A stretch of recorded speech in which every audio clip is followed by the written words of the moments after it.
You are listening to the WB Download, coming to you from Wheel & Builder's showroom in Studio 1C. We are a podcast centered around building custom homes, the customer experience of building a custom home, and a really entertaining listen from many great guests and interviews that may or may not have anything to do with building.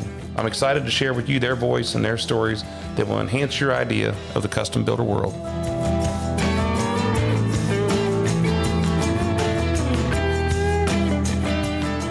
Hello again, everybody. I'm Jeff Whelan here with Wheel & Builders on the WB Download. Thank you for joining in. Today is Tuesday, February 13th, and this is episode number 3 of 2024 of the Wheel & Builders Download, the WB Download. Today, our guest is none other than Pastor Will LoVelette from Four Corners Church, and he is a super friend of mine, great guy, and a super leader, and I'm excited to have him on the show. So I can't say enough about him, but I just want to tell you this is going to be a long episode. I hope you guys hang in there and listen to it. You can start and stop listening to it whenever you want, and come back to it, but listen to the whole thing because he's just a great cat, and I really hope that you guys enjoy it. So let's talk about what's happening in the world of Wheel & Builders in Southwest Ohio right now. We signed 2 contracts a couple weeks ago, and they both happen to happen in one day. And people don't just walk in off the street and sign contracts around here. It takes a little longer for us to get there. So it's a really big deal. They're both really big projects. They're both really cool projects, and I'm hoping to have the one family on here at some point because they have a cool story about what he does for a living. And they both have come through referrals and from people we know that they know, and just in history, and it's just kind of heartwarming to see how this came together. So it's really cool. We have 3 more in architecture. One of them's out for bid right now, and for pricing. And so we're going to get started on that one too here coming up soon. So that's a really big project and a really cool project too.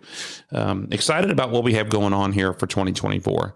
And I just can't say enough about our team and what they've been doing to get this fired up. So, I want to jump in here real quick and give a little plug to my friend Matt Hess, who is started a pizzeria in Miami University of Oxford, Ohio, and it's called Bello Pizzeria. And we went up for the soft opening last Friday night. Actually 2 Fridays ago. And I wasn't sure what to expect, but I was super excited to see it because his brother is one of my best friends growing up. And then another friend of ours, his best friend, we met up there as he came through town just to see what's happening. Matt built this place. Him and his son have built this place in downtown Oxford. It's got a wood-fired Forno oven in there where he's making the pizzas, and it's just he's got this group. That group, they're 2 years older than we are, and it's a group of guys that have been friends. They all played basketball together. We all played basketball together. We played football together, but they've stuck together for a long time. So a guy named Ronnie Dunn, who's a good friend of theirs, is making a cheesecake. Matt, another one of his best friends, Matt Allen, his wife is making the cookies, and their daughter is also working there. And it's just this cool group of guys. It's cool to see that they've hung together for the last, what's been 32 years. And now they're all up there, kind of supporting him. So Bello Pizzeria in downtown Miami, Oxford. It's right on the main drag there. And if you get a chance to get up there, check it out. And I will tell you this, the hot honey and Geta is just to die for. And I'm not a big Geta guy, but it was good. So get up there and check it out. Tell him I sent you. He'll probably charge you double, but check it out. So anyway, the weather around here, it's been 60 degrees every day, 50, 60 degrees, dry for the last 8 to 10 days. We've been getting so much stuff done, and it's just a huge turn from the last time we were on the show. It was minus 10, 15 degrees, and then we got hit with rain for like a week or 10 days where it was just flooding and mud and muck all the way up to our knees. It was just miserable, and then now here we are with this warm weather and getting a lot of things done. So we're fired up about this weather. Homerama, we're getting ready to drywall. Actually, we've been ready to drywall, but I held it off a little bit because I wanted to get some exterior penetration sealed up, and I wanted to get the brick on the outside. So we're about 90% done with the exterior trim on the outside, and the exterior utilities are in. We're through all of our rough inspections, and we are rolling along like you wouldn't believe. And so it's fun.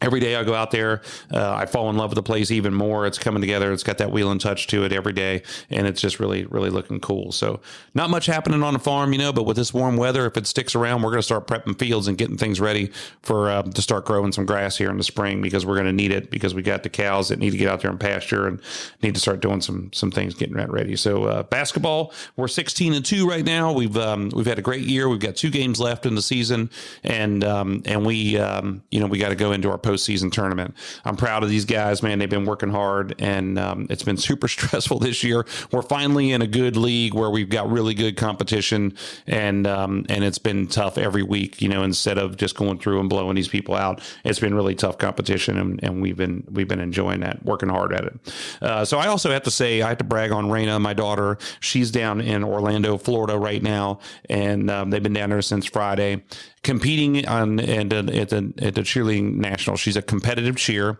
and it's the nationals down in Florida right now. So they've been competing there all week, and man, she works so hard. These girls practice 4 hours a night, sometimes three or 4 nights a week. Last Sunday they practiced for 7 hours, which is all ridiculous if you ask me.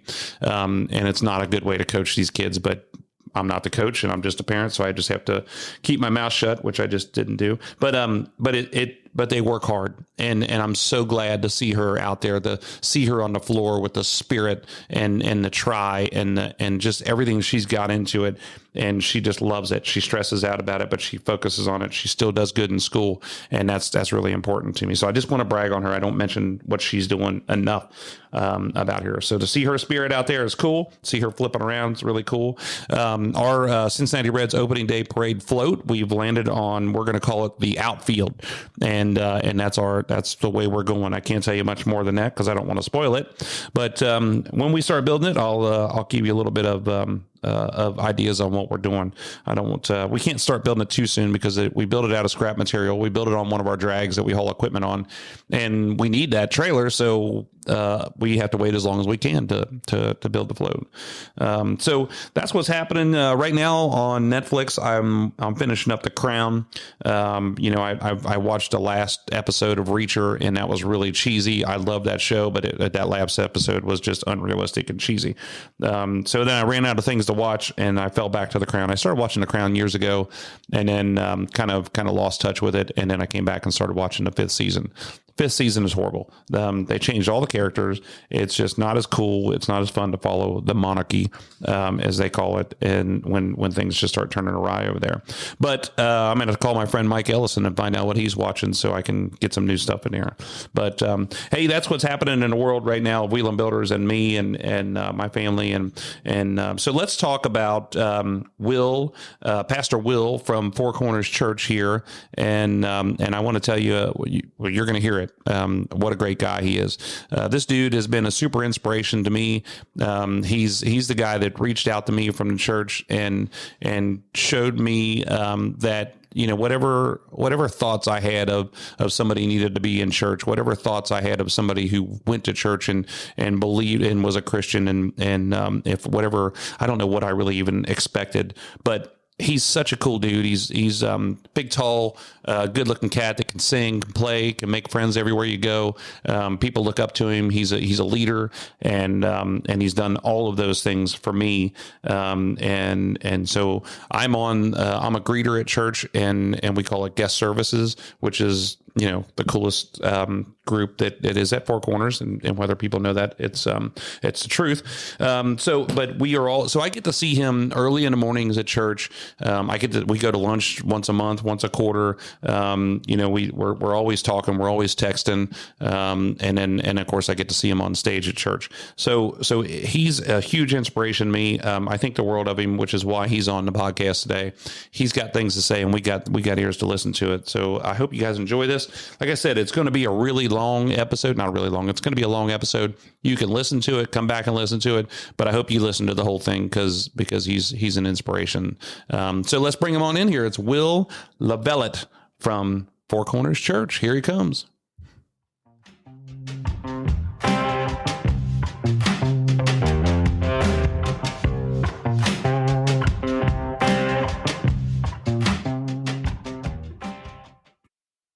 All right, I want to talk about my next guest here. My next guest is none other than Pastor Will LoVelette from Four Corners Church. And I want to welcome Will to the show. Will, thank you for being here. Hey, thanks so much, Jeff. I walked into the office this morning and I was blown away by the space. I was blown away by the crisp professionalism inside of this space. Thanks for inviting me. Thanks for having me. Honestly, this is an honor that you would ask me to come on the podcast. I have listened to previous episodes. I love the one with your dad, Jack. It's so cool to hear a son and father talk about life and business. And honestly, I'm just grateful to be here. You know what? I'm grateful that you're here, and it's funny because we were just telling Alicia that you come to the Aldi next door, and I do. And so you'll call me, and you'll be out in a parking lot like 50 feet away, and we'll be just standing there talking, and I'm standing in my window looking out at it. I know. You're not kidding. The reason so I love Kroger. I love those places. We do an Aldi pickup. I've got four boys. Sorry, 5, 3, 2, and 6 months. And sometimes in the course of life, my wife will do a pickup order, and I'll say, "Hey, I'll go over to Aldi as long as they bring it out to my car." Right. I'm good to do that. And it happens to be right next to your office. So I want to talk about how we met. And so, my wife and I started, my family and I started attending Four Corners Church. And I think it was back there in 2020. And maybe it was before the COVID. Maybe it was added during or after. I can't remember what. I think it was before. It might have been even 2019. Yep. And so it was awesome. It was an awesome experience. But, I didn't grow up in a church, and you know that. And a lot of people know that on here. I didn't grow up anywhere near church. I mean, I went there for weddings and funerals. Christmas Eve, every once in a while, we go to the Catholic church out there with Father Bill Dorman out there in the middle of nowhere in Ross and Okeana. And not that I had anything against it, not that I had anything that it just wasn't part of our life, and that was the way it was. But as we had kids, and I always listened to my mom talk and said, that's one thing I wish that we would have done. I wish we would have found a church. I wish we would have done something with the church, with you guys. And it kind of weighed on me a little bit. And then, when you have kids, everything changes in your mind. Totally. You want to do everything in your power possible to make sure that they're going to do great things, or they're going to turn out great. They're going to do, whatever. And so, we sit there, and Shannon and I are thinking, church, and to be honest, we needed it for ourselves too. I mean, you're clearly totally. And we needed it for ourselves. So we go to we go with a couple different churches, and we end up at Four Corners, and we love it. We fall in love with it, and we see this good looking dude that's up there on the stage singing and playing the guitar, and it wasn't you, it was somebody else, but it was no, it was you. And so it's like this place is really cool, and so I'm like, all right, we're going to church, and then one day, you reach out to me and you want to go to lunch. Mm-hmm. And I'm like, oh shit, what am I going to do?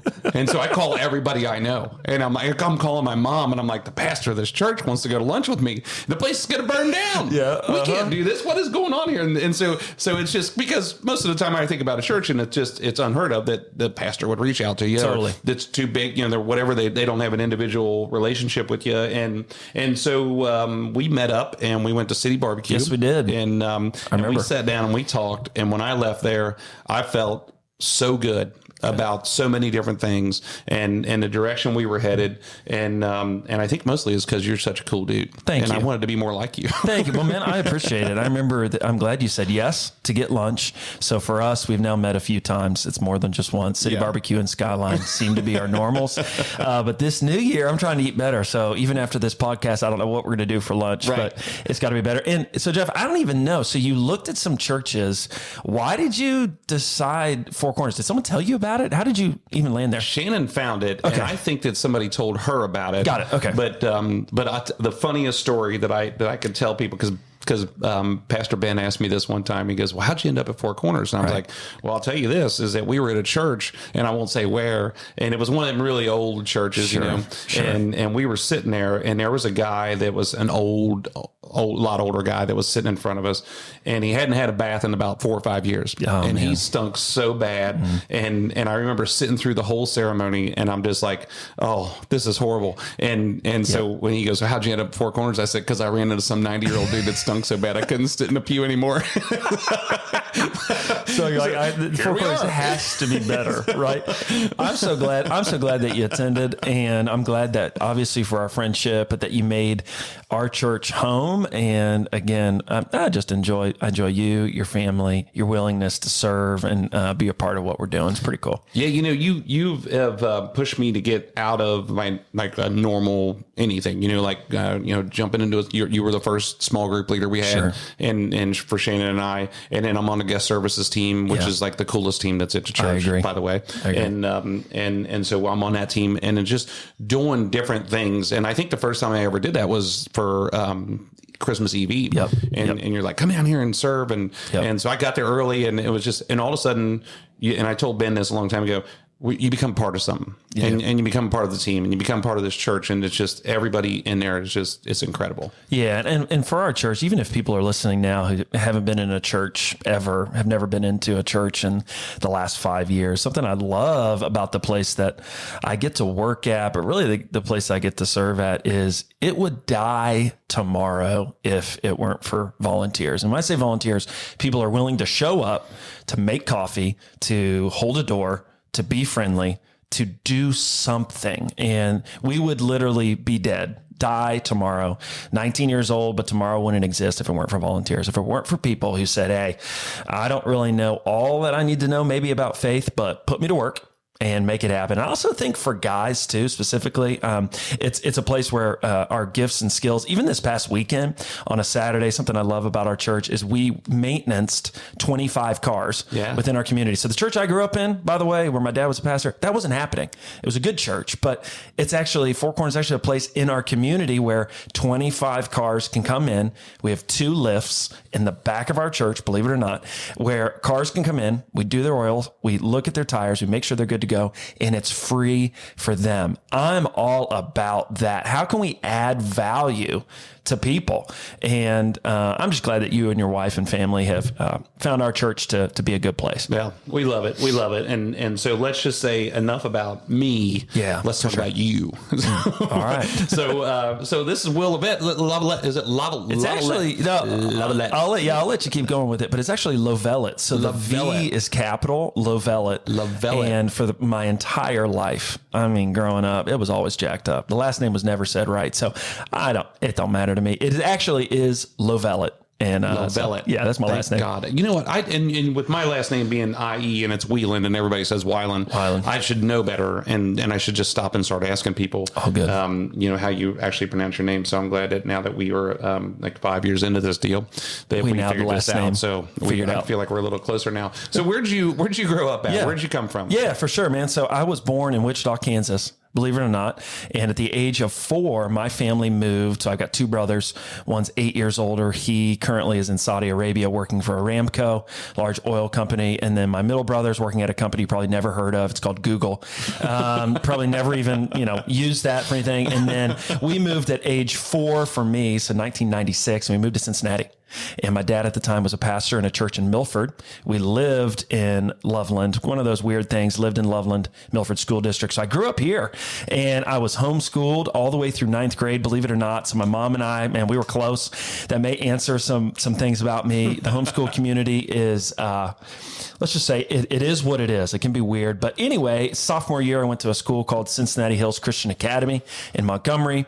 Out of that, I graduated and went to the University of Cincinnati. And from there, right when I was 17, turning 18, is when I actually started at Four Corners. Believe it or not, I'm 31 now, so I've been there almost 14 years. So I grew up in Cincinnati. I'm all about Cincinnati. So even though my family now has moved to Arizona, to LA for a while, to Saudi, my wife and I and my kids, we're still planted in Cincinnati. And there's something special about this area. So we lived in Clifton, we lived in Norwood, we moved to Pleasant Ridge. Now we live kind of outside the city, but still about 25 minutes to Great American Ballpark, 25 minutes away in Sims Township. So that's where I grew up. That's where I've done life, and my friendships and the relationships are all built with people who kind of still live here. Two of my best friends in the world, Danny Barron, who runs a successful realting group, my friend Ben Linden, they grew up and lived and were a part of my life since age 4 or 5 or 6. And so Cincinnati is home, but it's more than just home. It's where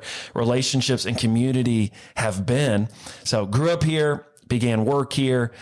No plan ever leaving. I love Cincinnati, even in the winter where it's gray and cold and a little bit depressing. Man, I love Cincinnati. I love Cincinnati sports. everything related to being here is where my family and I, but we moved here when I was 4. So Cincinnati is home. So was your dad, he was always a pastor? He was a pastor, yeah. So, and he still is. Actually, at age 70, he still is pastoring in Arizona. And so being a pastor's kid, if I can be honest, and I think I can on this podcast, growing up, I wasn't going to be a pastor. I wanted to do anything and everything except what my dad did. And he did an excellent job, led a very successful church, was an excellent father, was present, all the things you want in a dad.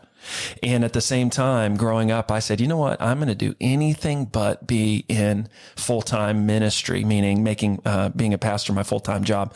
And it sounds spiritual. It's way less spiritual than it probably even sounds, but I feel like the Lord had a different plan for my life. And so I went to the University of Cincinnati and pursued a marketing and communication degree because I was going to sell something, do something completely different. And it just boiled down to, that's just not what I was designed to do. Graduated from there and still thought I'm going to make a lot of money, pursue something else. But I stayed at Four Corners, and that's directly tied to our pastor, Pastor Ben, who's my boss, but really also my pastor and a close mentor and friend who continued to call out the good stuff in my life and continued to give me opportunity to use my skills, use my gifts to encourage others. And I love UC, got a degree from there, wouldn't change it. But when I graduated, I again had to make the decision to say, all right, what's going to be my 8 to 5? What's going to be my daily job? And that's been in a local church. And of course, I have other interests. And of course, my degree spoke to different categories, but it's something that I find great fulfillment in, great passion in. And I actually think people need that. How often, Jeff, do you talk to people who say, you know what? I can't stand my boss. I can't stand what I do. I'm tired. I'm 40, I'm 45, I'm 50, and I'm counting down the days to the weekend. I didn't want that to exist for my life. That sounds miserable, being strapped to a desk and doing with my primary hours of the day, doing something I hate.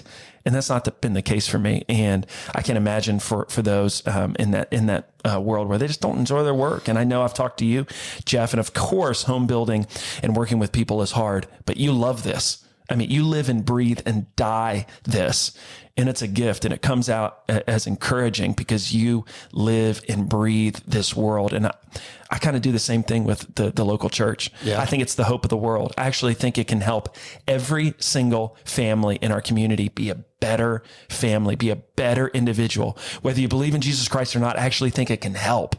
And that's what wakes me up each day. I think two things out of that. One is I get a kick out of the fact that you said 8 to 5 because I know that's not true. It's not true. I talk to you sometimes at 5:30, 6 o'clock in the morning. Sometimes I'm talking to you 7, 8 o'clock at night. And I know that I have to draw that line because, even though you and I have a really close relationship, sure. I have to realize that this is your job. Right. Why am I bothering you? If I like one night I sent you a question and we'll get to that in a minute because I have another question for you. It was like 9 o'clock at night. And I forget, I'm like, hold on a minute. We're friends, but this is a job and you need a family time. Sure. But so I know that you're working 24 hours a day. But the other thing is, I have a question is, have you and Ben ever had a disagreement? Have you guys ever gotten into a fight? Have you ever just, well, of course. Have you really? Well, of course. So we've worked together for almost 14 years, and Pastor Ben has created a culture where we can disagree, where we can have appropriate disagreement about things. Now, when I say disagreements, we're not talking level 10, we're talking level 2, 3. But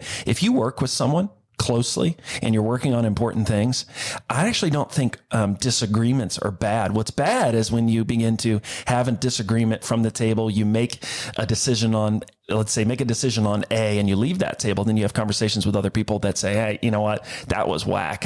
We need to do something different. Yeah. That's when conflict happens. But Pastor Ben, again, my boss, the leader of an organization, has made it okay to disagree. That's good. Let's disagree right now. And over the course of 14 years, I can probably count on my hand serious moments where crucial conversations had to be had. Yeah. And but day to day, week out, week in, not much. He has made my job description, how to win, very clear. I don't have to wonder if I'm going to do a good job. It's written out, it's clear. And that's why he's a great boss. Yeah. And Jeff, I observe that here, even in your business. So if there's a home builder, if there's maybe a realtor listening right now, I have observed you as the leader of this company do just this. Be clear, lead boldly. As a CEO, most people just don't understand the in and out. It is a 24-hour job, and yet you love it. Right? You have to love it. You have to love it, or you're just going to get chewed out, spit out. Because there's other builders that aren't called Wheeling builders in our community. Yeah. Right? You love this. You live and breathe what you do. And I try to do the same thing at the job. Of course, I have to have time for my family. Yes, but at the same time, this is my calling. It's my purpose. It's what gives me great fulfillment. Is helping others. It's awesome, and I'm always amazed at your positivity, your drive, the things that you do in the church, and it's hard for me to describe that here without somebody just coming out and actually seeing it. But it's amazing that it's not, and it's also amazing to see the people that you inspire as you're going through in the morning, talking to people. And I'm sure there's a million conversations that you have with people privately that keep that thing going. So let's talk about what about Rebecca? Where did you guys meet at, and how'd that all go down? I'd love to talk about my wife. So Rebecca and I first met when I was a sophomore in high school. Actually, there was a leadership camp at Miami University, and a few participants were called from each school. So she attended Sycamore. If you're local, you'll know this, Sycamore High School. Whatever reason in Cincinnati, everybody talks about their high school they went to. So she went to Sycamore. I went to where'd you go to high school at? And based on your answer, I will begin judging you appropriately. So she went to Sycamore. I went to CHCA, and we met at a leadership camp. And what's funny about my wife is she has a twin, an identical twin. And I always share this story, but I actually saw her identical twin first, and I was caught in this because Rebecca, my wife of 8 years, almost 9 years, was like, "Hey, what was I wearing that day when you first saw me?" And of course I described, it's like, I wasn't wearing that. That was Rachel, my twin. But she is an excellent mom. She is an incredible wife. She works full time at Clark Schaefer Hackett. She has her CPA. So truthfully, Jeff, both our families, this is true for both our families. It was the expectation, not the desire, maybe get a job. It was the expectation when we were 8, 9, 10, 11, 12, you have a job, right? You have a paper route. You take out dogs in the neighborhood, you get paid. You throw papers for the Loveland Herald, the Milford Advertiser. And when you become of age, you're working a job. And the same thing was for her. So all the things that my wife is excellent at, again, great wife, great mom, great worker. She is a dedicated and hard worker. So she achieved her CPA. She works as an audit, specifically accountant for Clark Schaefer Hackett. She's just an excellent individual, steady, consistent, incredible support. And she's an awesome teammate because I need that. I need the balance and steadiness. Sometimes in my line of work, there's a funeral you just got to get to. There's a wedding you have to do on a weekend. Most time people are free is not during work hours. And she's an excellent support. And that's how I met her. We got married as soon as we graduated as soon as we graduated college. A big priority for us is we didn't want to bring a lot of debt into our marriage, believe it or not. We wanted to be debt free. So we both worked our butts off in college to pay for our school. My parents and her parents helped, but we wanted skin in the game so that when we began our marriage, we were debt free. And we were able to do that. And so I was married at 23, 22, right out of college. We made it official. My dad did the wedding, and we're going to be celebrating our 9th anniversary here in a couple months. That's awesome. So was she a Christian when you met her? She was. Yeah. So that kind of helped in some ways. She was a Christian, right? She grew up in faith. She was born in North Carolina. Both her parents, her dad worked for P&G. They moved here, and she grew up in a church. And I did the same thing.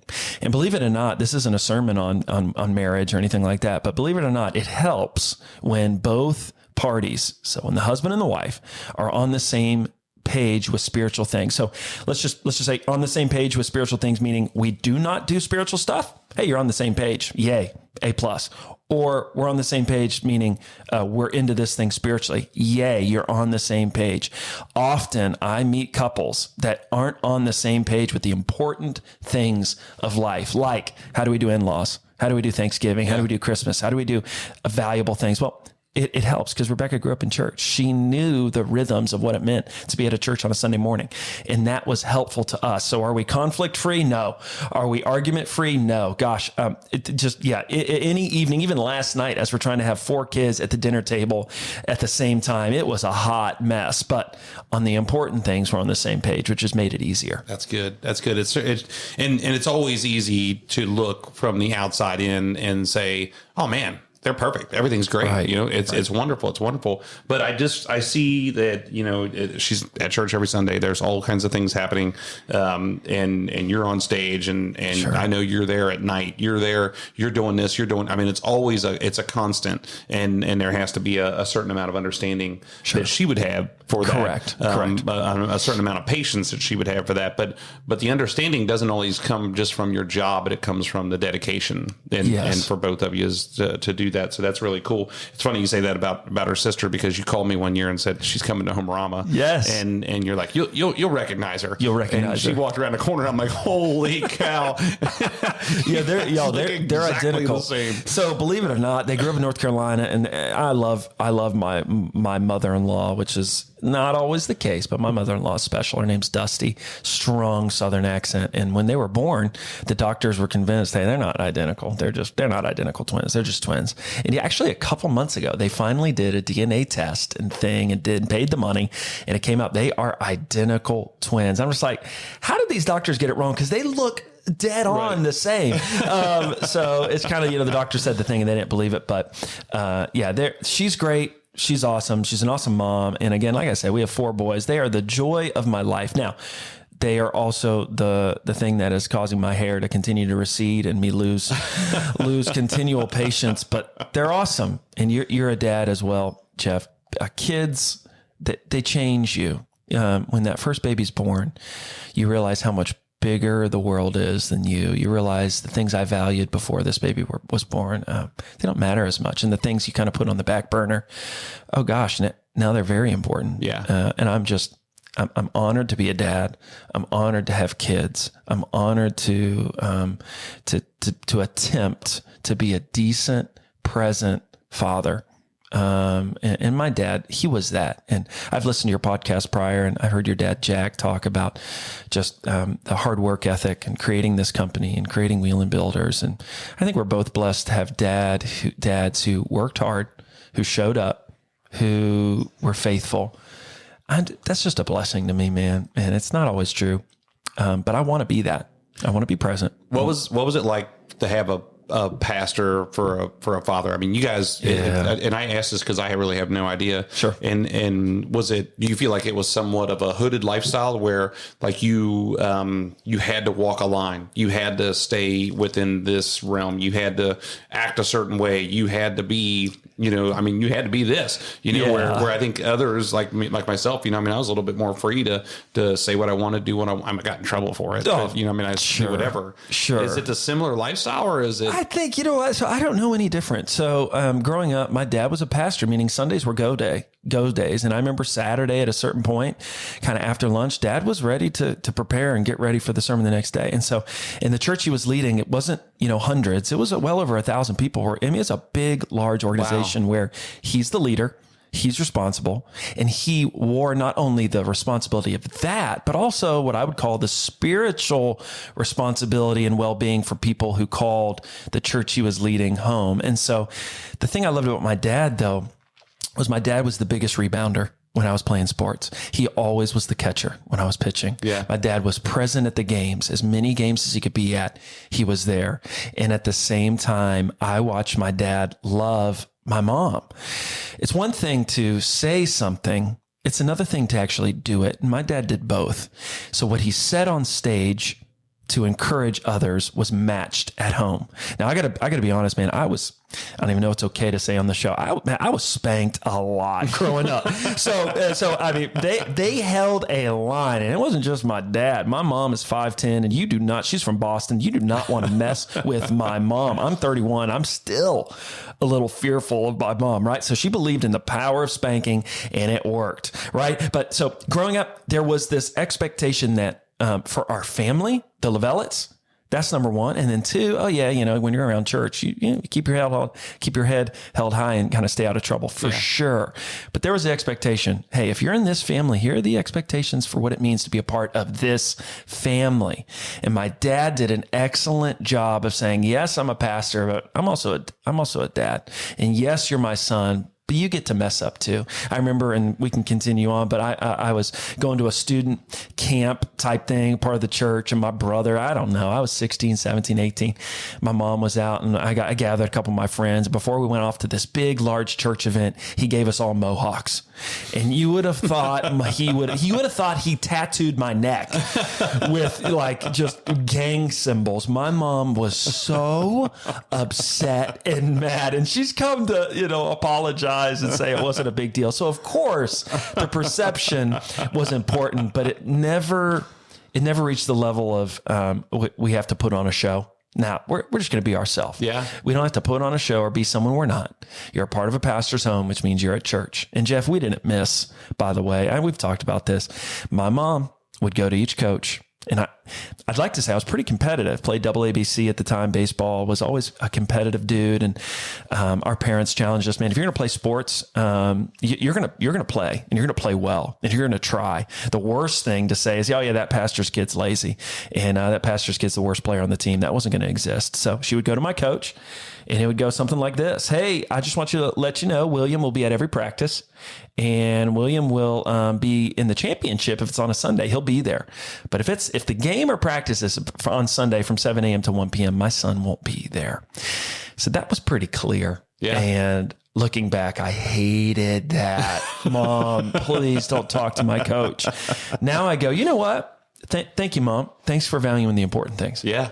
That's pretty cool. There's a couple guys that I see it in our youth basketball league right now, because we play, as you know, we play a lot on Sundays, and there's another coach on the 6th grade who's a pastor of a church up in I think it's like Middletown area off of 122. Awesome. And if it's in the morning on Sundays, they're not there. Yep. And I'm like, and at first I'm like, well, that's pretty much dedication. And I realized he was a pastor, and I thought that's really, really cool to teach them guys that, teach his kids that. And I've seen some other kids do the same thing. Right. So did your mom work? What did she do? So great question, man. So my mom has her master's degree from Boston College. So she's no slouch. She decided when my dad started having kids that she was going to be at home. You and I both know this because we have kids, but being at home is a full-time job. So my mom decided not to work in the marketplace, but to be a stay-at-home mom. Yeah. And that was special. I saw my mom support my dad. I saw my mom continue to keep the family intact. So as a senior leader, like my dad was, my mom stepped up, even though she had her master's in special education as a teacher. She decided from early on she's going to be a stay-at-home mom. And so that meant some things for us. That meant our vacations were a little more simple than people that I was kind of hanging out with. It meant that my dad and my mom, we would consistently drive older cars. It meant that the size of our house was a little smaller and less equipped than other people in the circle of my friends. But they decided early on to say, hey, we want mom around and home. And so I have a special relationship with my mom that I don't think would exist if she was a full-time worker. Yeah. And I don't condone anything. Again, I in my current house, my wife works 4 days a week, and it's just what we do. But I was glad to have my mom at home. Yeah, I'd say the same. I mean, being a full-time mom is that's an amazing job. I mean, it's a tough job, because it's not only a tough job because, whatever you're doing, but it's tough to be able to have that discipline to have to be there with the kids, be there doing things. You spend a lot of time by yourself. I think Shannon longs for the times that she gets adult time to have an adult conversation with somebody else. But at the same time, I'm grateful for it because there's a life that I get to lead and do, and the same thing with her. But it's because of that support and the things that she does at home. And I had this super relationship with my mom, still do, and was always really, really close with her. And she worked in the business for a lot of years. I mean, she did a lot of different things, but she was. I remember her holding our house together. Yep. Most of 99% of the time. 99% of the time, exactly. So I heard you say before that your mom would say, "Is it nose to the grindstone?" Yes. Is it William? Yes. You could hear her across the floor playing basketball. William, Your nose to the grindstone. Nose to the grindstone. Yeah, exactly, Jeff. So at the games, I just remember my mom, similar to me, her voice just carries. I told you. So she's 5'10", from Boston, oldest of 6. She don't play. She don't mess around. And it was often, William, put your nose to the grindstone, which essentially meant get your crap together and get out there and compete. She also just, every date that I would go on, before leaving, she'd give me a hug. She'd say, William, guard your heart. Guard your heart. And there's scripture that talks a little bit about that. And at the time, I was like, well, I don't even know what you're talking about. What do you mean, guard my heart? Okay. What she was trying to emphasize is, hey, when you're going out into the world, when you're going out into the court, when you're going out and taking a high school or, on a date, guard the important things in life. I remember going to church. These little memories, Jeff, I hadn't even thought about, definitely didn't prepare to say, but right before we would arrive to church, we'd have the radio on. I'd be with my brothers, my 2 older brothers. We'd be honestly kind of whining that we had to go to church because we never missed. And about a half a mile away from the church, she'd shut it down and she'd start praying every single time. And it was a simple prayer. And it really, not to be, again, super spiritual, but a prayer was just talking to the Lord. She'd say, hey, we're heading into church. Lord, be with my boys and the Sunday school that they're at. Be with their teachers. Lord, be with my husband. Be with Pastor Steve, my dad. Let the words that he say today be honoring to you and let it go well. I heard my mom pray. I saw my mom's Bible open. I saw her fight for her family. Man, I kind of took it for granted, but I think it's been said somewhere, kind of when you turn 22, you leave your family, your parents somehow become way more wise than they were when you're 18. Truth of the matter is they ain't changed. Nothing's changed. I've changed. So nose to the grindstone. My mom was my biggest fan, still is. Great rebounder, full of life, full of energy, outgoing. Have you met my mom? I have not. You have not? Okay, so they're in Arizona now. When you do, I'm told a lot. You've seen her. I just I'm told a lot to meet them. Yeah, I'm similar to her, and she's passionate. She loves the right things, and she loves her boys. Your dad's a big dude, isn't he? He is. So he's 6'2". Yeah. And so my older brother's actually 6'5". I'm 6'3". So we're a bigger, taller family. And yeah, my dad, same kind of way. And, a little bit bigger, but a great athlete growing up, a great shot in basketball. And so sports was a big deal. That's good.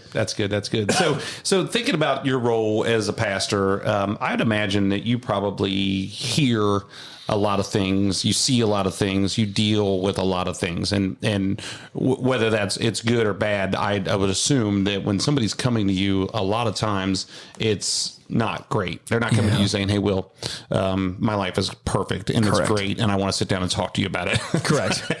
Right. So what do you, how do you handle that? How do you bottle that? How do you, I'm sure you handle it great with the people, but what you have to internalize that, and then you have to, who's your pastor? Who do you, who do you release to, and what's your outlet for that stuff? Yeah, great question, man. So mostly when people come to church, it's not because life is great and that the church is going to be an add-on.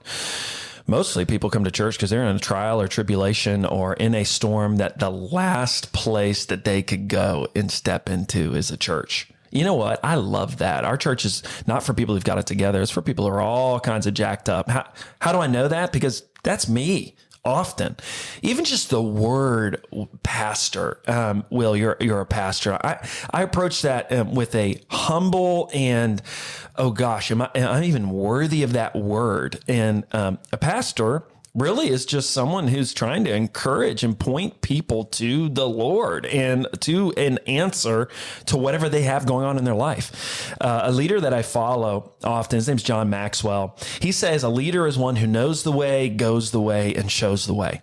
So as a pastor, I want to know the way, right? But more than just knowing the way, I kind of want to go the way. And the last piece becomes really when I think my job, in quotes, becomes fun. I'm going to try to show the way. So do I know the way? Kind of. I'm going to try to go it because no one really cares about, if you're not living it out, nobody cares. But I really want to actually show the way as a pastor. And so who is my pastor? Well, Pastor Ben, right? I mean, he is the leader of the organization that I get to work in. But then the second is my dad. And the third is mentors, people who are a little bit older that are outside my circle of influence that I can call and say, hey, I'm going through walk me through when you did that. And Jeff, even when we meet for lunch and you share about your life, if my curiosity and my openness to learn is turned on, any conversation could lead to a learning conversation. So my dad would say, if you're a leader, you have to be the most optimistic person in the room. So if you're a leader of any kind of organization, you have to be the most optimistic person in the room, which means there's a problem, I can help fix it. There's an issue, count me in on the team that can make it happen. There's a building, if you're a builder, there's a building that's not perfectly right, and we got to meet as a team to find the solution. Well, put me at the front. I'm going out with a shovel. I'm doing the thing. I'm digging because I'm an optimist, not a fake optimism, but a real, hey, let's face today, let's get this crap under control and let's do it. Yeah. So that's really what I want to try to be as a pastor. Hey, you come to me. All right. If you're living and breathing, you need encouragement. Tell me what's going on. Let's do it.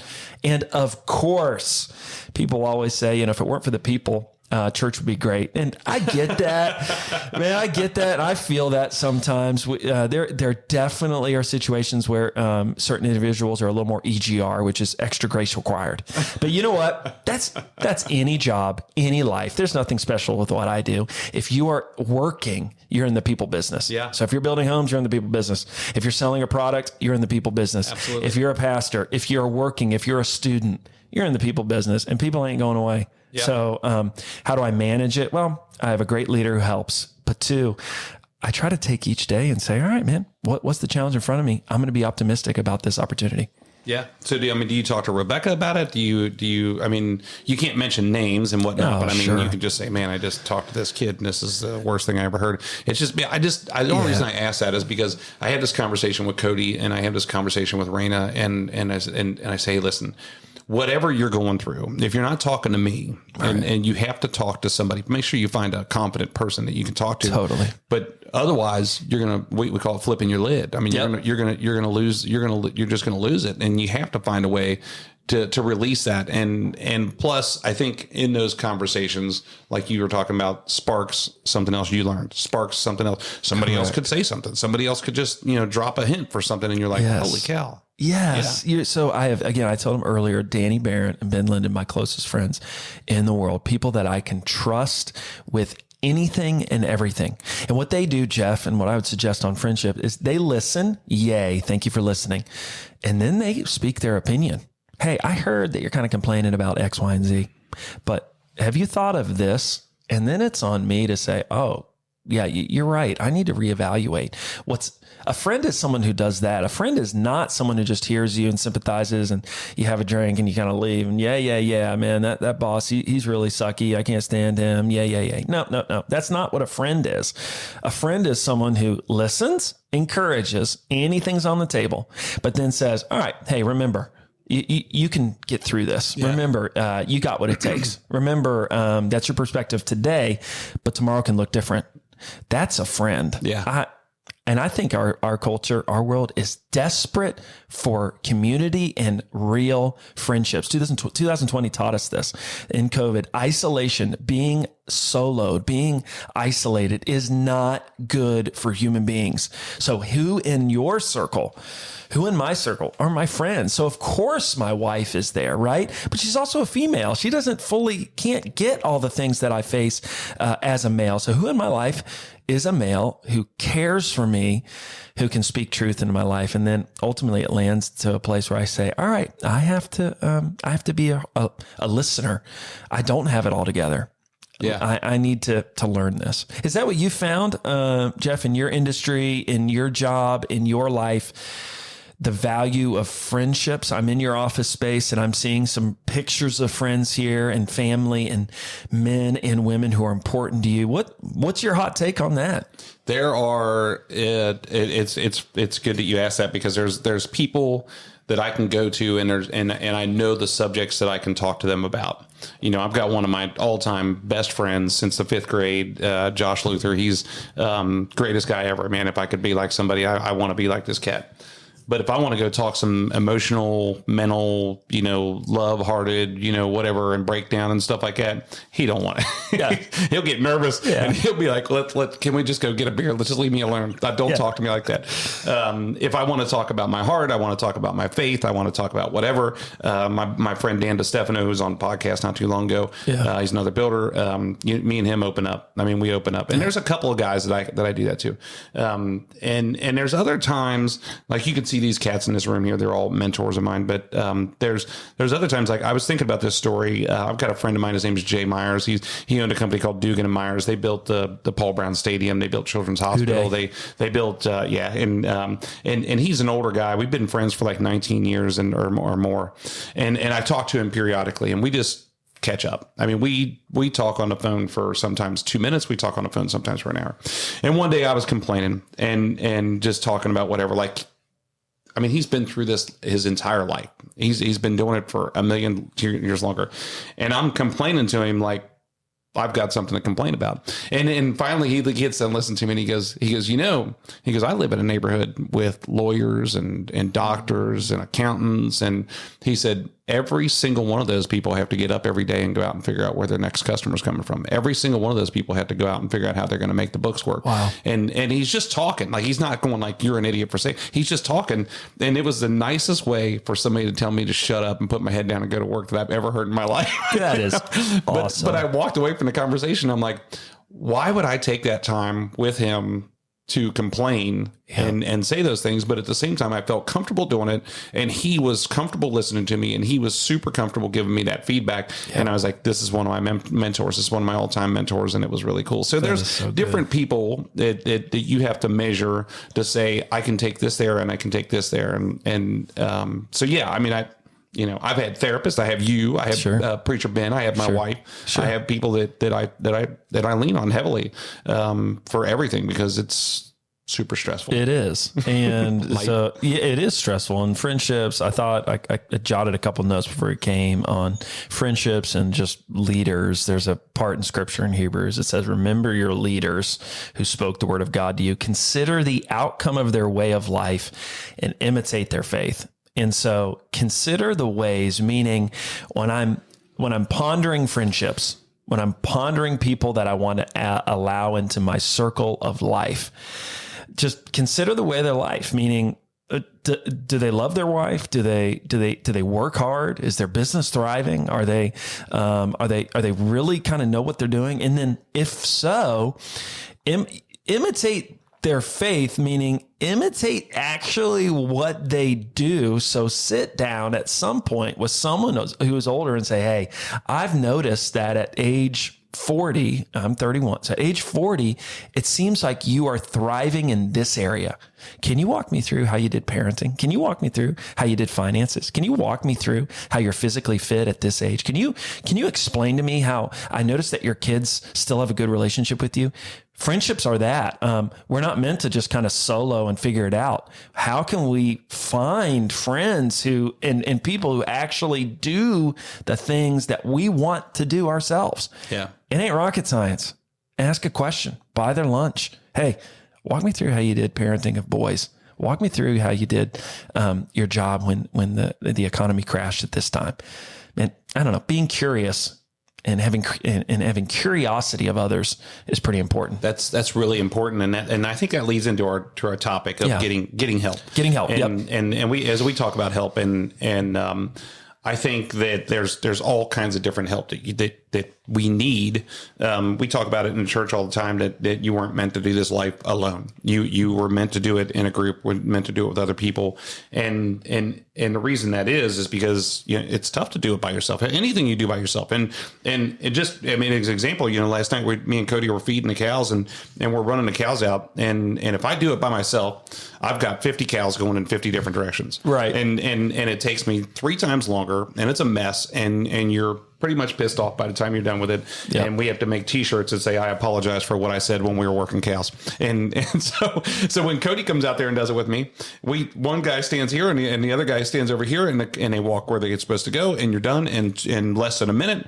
And I walked up to him and I said, man, I just can't tell you how much better this life is doing it with you. But when you help me, it's so much better. When you and I are doing things together, it's so much better. It makes things easier. That's getting help. I wonder if the number one thing that holds people back from going to church, from doing whatever it is it ego? Is it pride? Is it, I'm good enough, I don't need that, or I'm not about to put myself out there? Is it personality? What is it that holds somebody back from just raising their hand and saying, man, I need some help? Yeah, it's such a good question. Maybe you're not struggling. You're not in a bad place. You're not in a horrible place, but there's help that you could get that would be like, holy cow, this is accelerating me. Yes. Yeah. I think it's you could ask professionals, which I'm not about this. I think it just comes down to people being scared to say, I need help. I am not strong enough. I cannot do this on my own power. That right there prevents people from doing a whole bunch of things. Let's just talk physical. Let's just call it fitness in general. I'm going to go to the gym once I start eating right for a couple of weeks, working out on my own in my home. And then I will go to the gym. Same thing in church. I will go to church once I kind of have things figured out and I'm not an embarrassment and the place isn't going to burn down when I go in there. Or I'm going to get a professional counselor to talk through my crap once I'm kind of through the storm. Yeah. As opposed to saying, I am completely at my wit's end. I'm getting help right now. So church can be a great help spiritually for sure, but so can a professional counselor to talk through stuff, a therapist. Why do people, and by the way, I'm at the front of the line here. Why does it take Will? That's me. Why does it take me often so long to raise my hands and say, I don't know what I'm doing? I think it's the public embarrassment or just privacy that prevents people from saying, well, I don't know it, or even just in a meeting, right? Even in the workplace, it's really odd and not often where people are just like, hey, I don't know the answer to that. What do we do? Well, we kind of just cover our butts and just kind of just spit out garbage that may or may not be true and just white lies about certain things that are just not accurate, because in the moment we can't just be completely transparent and honest that say, I need help. I am in a bad place, right? There seems to be an avoidance. Again, I'm at the front of this line, an avoidance to say, I'm not sufficient. I'm not smart enough. I can't do it on my own.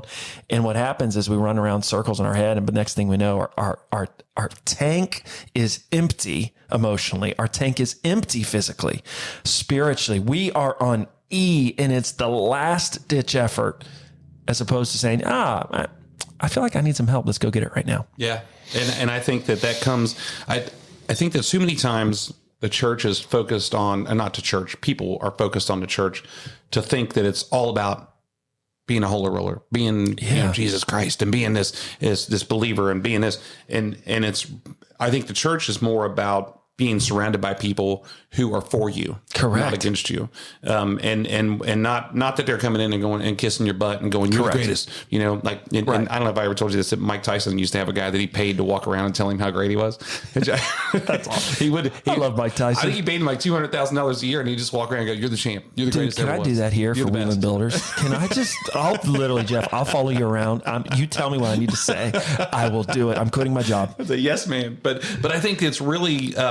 People want to see you thrive. People want to see you live. People want to be next to you. They want to come sit with you. They want just different things that are positive for you. And it's not about saying, I want you to read the Bible. I want you to follow Jesus Christ. I want you to do this. It's none of that stuff. It's just about being cool and being nice and being there with you. That's one of the things I see in our church. But I think that on the opposite side, if somebody's standing on the outside looking in, they're looking at something different. They feel something different. Maybe that's their ego, their pride. I think about it too. In like I've had hearing aids since I was 32, 34 years old, and I'm like the biggest advocate of it in the world, because I can't hear. And my friend Myron Bowling always used to say, people get mad at you when you can't hear. Nobody comes up and talks to you about your glasses, but if you can't hear, people are pissed off. But it takes me to realize that I can't hear. I'm tired of not being able to hear. I need to go do something about this.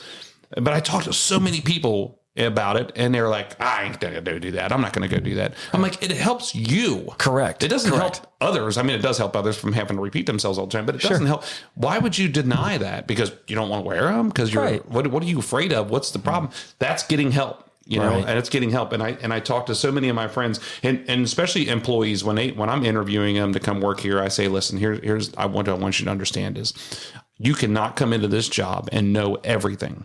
You need to be trained. What you have to realize is that we have every tool available for you to get help to be able to be here. Yep. We have pastors at the church. We have therapists, or you have therapists. We have business coaches. We have business groups. We have your team that's here. Everybody is here to see you succeed. So I don't want to hear you in 3 weeks say, well, I couldn't figure that out. I didn't have any help. Yeah. You know, I mean, you have to be able to open yourself up, be vulnerable to open yourself up for that. And I think that that's something that's really, really cool about the church. I totally agree. And in this age, Jeff, of information, podcasts, videos, professionals, you can get any answer to any help question at any time. Yeah. It still boils down to, am I going to put feet to this idea? Am I actually going to get my butt in gear and go and do it? James, the brother of Jesus in the Bible, talks about this. Don't just be hearers of the word, but be doers. Same principle exists here. Don't just hear the information about help. Actually wake up. I'm going to make a difference. I'm going to do the workout. I'm going to talk to that business coach. I'm going to get the freaking hearing aids. I'm going to do what I'm actually going to be put into motion. So trust in the Lord with all your strength, and lean not on your own understanding, but in all your ways acknowledge him, and he will direct your path. There's language in there that says he's going to direct your path, but you know what? He ain't going to walk it for you. You have to take a next step. That's why I love our church. It's about taking a next step. Perfection, no, but progress, yes. So when it comes to help, I need help in category A. Get started, make one step in that direction, and watch how one step after another begins to create some life in that area.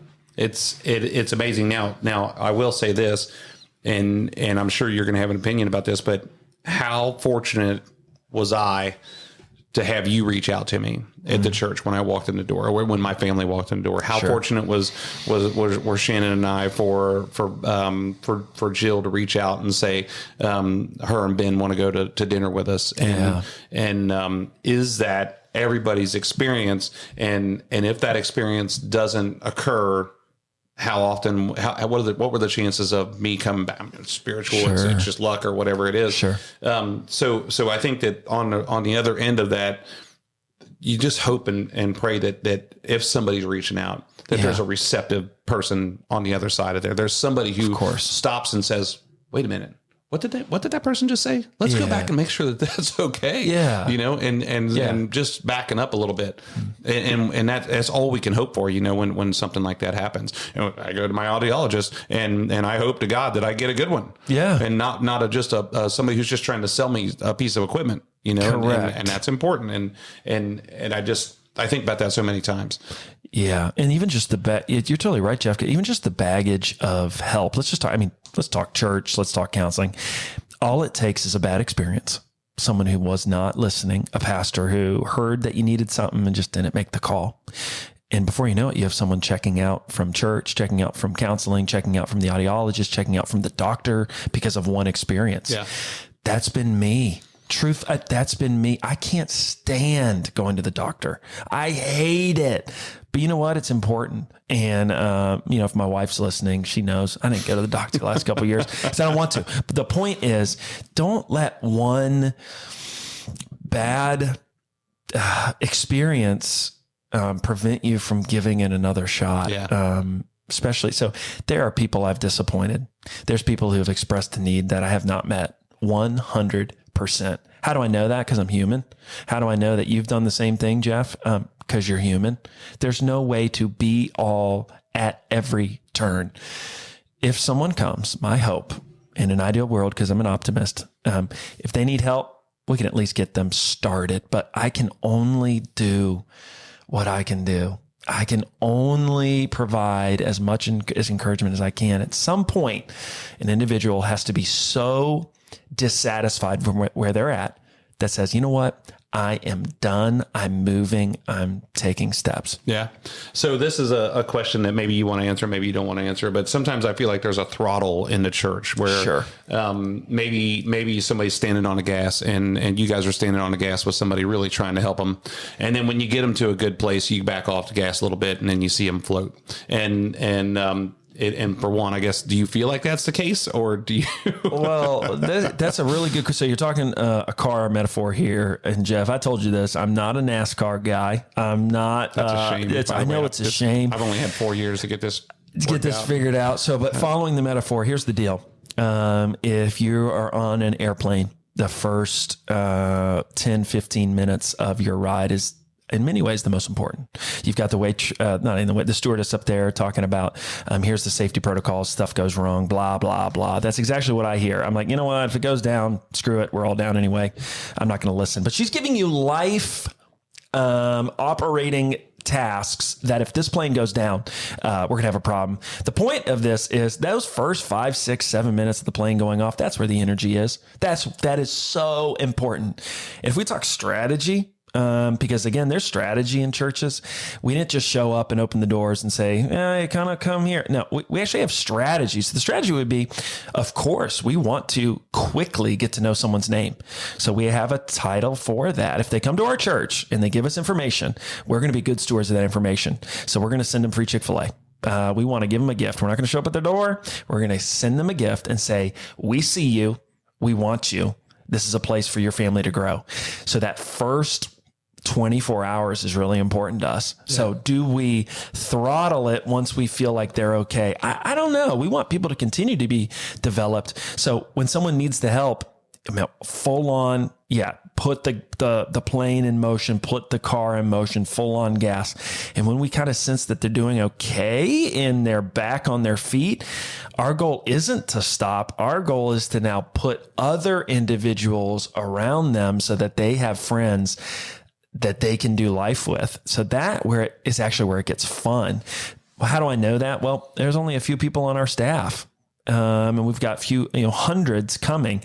I physically just can't be the end all be all for every single person. Trust me, man, I want to. My heart's there. Yeah. 100%. Lord, send them to me. I want to. But if I don't quickly get volunteers or people around them supporting them, then it doesn't work. It just can't happen. So that's a little bit of the strategy does that answer kind of what you're asking? It does, so to speak. Another question I was going to ask is, so you talk about the staff and you talk about other people around there, and I don't know if you guys want to answer this either, but how do you handle that? So, I mean, do you guys all get in the huddle and you say, hey, Jeff's got screwed up over here and this person's screwed up here. You take this one, I'm going to take this one, and you take this one, and you pass the names around. And, that's funny. And do you, I mean, you have to spread it out. I mean, how do you handle that? Sure. So for the strategy is when we talk people, again, we're in the people business. And when we talk people as a management team, which a few of our key lead staff together with Pastor Ben, who's our leader, we get together and weekly, even if not even daily, we say, here's the people issues in front of us. We have a individual in our church right now whose health is not good. We've got individuals in our church right now whose mom or whose dad has just recently passed away, or they're facing a diagnosis that they didn't think they would. And that starts from the top. Pastor Ben, whether you know it or not, he'll do the hospital visits. He'll deliver the meals. He'll send a meal. He'll send a call. And we not necessarily divvy that up, but often we say, all right, who has the closest relationship with this individual? Who on our staff is related closely and this person's serving under? Great. And then, Jeff, we also partner with organizations that are close to our church that do stuff that we would love to do, but that we can't do. So I told you about the cars. We partner with the Healing Center. That's in Tri-County. We partner with New Life Mission, which is in Hamilton, that provide fresh, good, hot meals daily for people to receive help. How do I know that this is an important thing for churches? Well, Jesus embodied this. He did this. Serve a cup of cold water in my name, meaning yes, we'll help, but we'll also give not just the physical help, but the spiritual help. And then practically we have a pastor on call, meaning each week from our pastoral team, there's one person who's on call, meaning if someone calls our church, and this has happened, that says, I had this family member die. What do I do? We have a pastor on call who says, all right, I'll take it. I'll buy a coffee. I'll call them today. I'll move it forward. And that changes every 7 days. So I was on Pastor on Call last week. This week it's Pastor Adriana, and it flips. It changes. And Kate and Pastor Ben as well. We shoulder the load of that. And it does not stop. We are a haven for sick. We're like a hospital for sick and wounded, not just a place for people when they're all healthy. That kind of like, we're not like Lifetime Fitness in Deerfield, by the way. People are coming in and they got their crap together. That is not us. We are a place and refuge for people who don't have their life together. Yeah. And I think that's great. But I want to continue to stress all the time is that that's not the only reason. That's not the only thing that people are here for. And that's the only reason the church is here for. You can be fine and still come to church. You can be on a good path. You can be on a road. And I've always described it too. And I don't know if Ben told me this or I told Ben this, but if the path is straight and maybe it's a road, and I always see this like as a road going down through the desert, and you can see this road forever. And for me, if I'm on the pavement, that's great. But if I'm ducking over into the sand every once in a while and I'm jumped across there like I've had a couple cocktails and I'm driving this train, then I want to stay as close to the pavement as possible for my life to be the way I want it to be. And that's the vision that I would have for my life. That's the direction I have for my life. So I don't think I don't want people to always think that you come to church because you're screwed up and you're going to get fixed. Right. You come to church because there's maintenance mode, Correct. And there's things that you can do. Like we have I sent Shannon the other day. I said there's a parenting seminar coming up in church that's in March, and I'm like, I kind of have some interest in going to this. Same, I'll be there. And I just. If I take one thing out of there, I went to that Dave Ramsey, this a couple years ago, I went to the Dave Ramsey class, the Financial Peace University, and everybody's like, why are you going to this? Right. And I'm like, who cares? If I sit in there and by the way, that's how I got to meet more people and I got to make more friends with everybody. But if I took 2 or 3 things from that and I adjusted it in my life, I think that's a win. It is. And so it's just, it doesn't always have to be like, I'm not saying that's what you're saying. I'm just saying that's the way I look at it is, man, you can still be positive and fun and happy and free and going in there and maybe you can make a difference. Have you ever listened to Steve Harvey? I have. And he is so funny when he starts talking about church. The only reason I'm thinking about this is because you said that Pastor Ben's he's delivering meals and he goes, you all need to quit asking for the pastor to come out to the church. He's like, you got a hurt toe. The pastor doesn't need to come out and see you. Exactly. He's like, send a friend. They can fix the thing. It's funny that you said that. It is funny that, that is a thing. Hey, you got a friend who can help you out on that. And you said about the road, Jeff, it's so true. I always thought if I was doing the right thing, I was valuing the important things. It's kind of up and to the right. So if I'm making that's kind of how I worked out my relationship with the Lord. If I'm doing the right things, it's up and to the right. I found not just spiritually, but physically, emotionally, financially, it ain't up and to the right. It's up and then, oh gosh, life happens. Yeah. And now it's all jacked up. It's all down. Oh, and then I get back on that path in the desert, a little more to the right. And then it's 4 or 5 steps back. Again, as long as I am continuing to take steps, same with investing. I believe in 30, 40 years, that compound interest is going to produce. Yep. It's going to. And they say in finances, every 10 years, you're going to have some major crisis in the markets. Well, same thing in life. It's not just up and to the right. Everybody's kind of vanilla and looking good. Nope. Not just, I've never seen that. You will have major marks in the road that test your faith and endurance, but we know that the testing of that produces what Scripture says, steadfastness. It actually produces toughness and grit. I've talked to you about Wheeling Builders, and I know this, that there's certain seasons as you look past in the history of Wheeling Builders where it was hard, yet it produced something. The economic crisis, 2008, it produced a grit and stability that you never knew existed because life wasn't good. It ain't always up and to the right. It's actually the challenges are a good thing. So thank you, Lord, for sending challenges because that actually tests who I am. Yeah, don't keep sending them. Yeah. You relax. No, that's I'm the other. good. I'm good. I'm with, good. with some of those. I don't need to read. Yeah, I'm done with the challenges. I'm good. I get the lesson. It's funny you talk about the first few minutes of the plane ride, and we always talk about around here, and we get that from our Builder 20 group, as we talk about landing the plane smoothly, and especially when we're talking about building these houses, and we come down to the end, and when we're finishing the house up, and I talk about a closing date, and I talk about time sensitive things, and I always tell everybody, say, if you've ever been on a plane and when you're landing and it hits on one wheel and it's jerking around and everybody loses their lunch, and it took the last 2, 3, 4 hours, whatever that plane ride was, and it ruined your experience. Yep. And you're like, I'm the pilot's a moron, and correct. I'm never terrible. I'm never flying Spirit here again. Yeah, Spirit Airlines, never flying again. But all of a sudden you get this deal where it comes down in there and it lands so smooth and everything's easy going, and you're like, this was fantastic. You forget about everything else that happened for the last 4 hours, and you remember that. And that's what we're trying to always refer to around here is our landing the plane smoothly. And you're right. I mean, the first 15 minutes when somebody walks in the door, we want them to smell fresh air. Yes. We want them to see some really cool stuff. You want it to be a certain light, but at the end of I want to make sure that thing was smooth. And that's, again, kudos to you, Jeff. You asked me to be on the podcast, but I've seen this. I texted you a screenshot from a friend of people who are just loving Wheeling Builders on social media, on Facebook. It's true. If I'm going to invest money in my future home, and by the way, all the important stuff happens in a home. So it's a huge deal. And I know this because it's just the way that construction works. Sometimes the date of when the house can be done isn't quite there yet. Yeah. So even though you did all the prep, all the meetings, all the good stuff, the way you finish is important. Yep. I see you do this, man. I see it even as my short time here being in the office. I just got to give great kudos to you, to the team. That treatment of people is important, and it's what creates what I've heard you say, lifelong clients, lifelong guests, where parents are now building with Wheeling. Yep. And then later on, their kids are building with Wheeling. And the legacy that your dad created is the legacy that you continue to implement here. That's important. Yeah. And then it becomes more than just a home builder. You're more than just a home builder. You're creating a safe haven for families. Absolutely.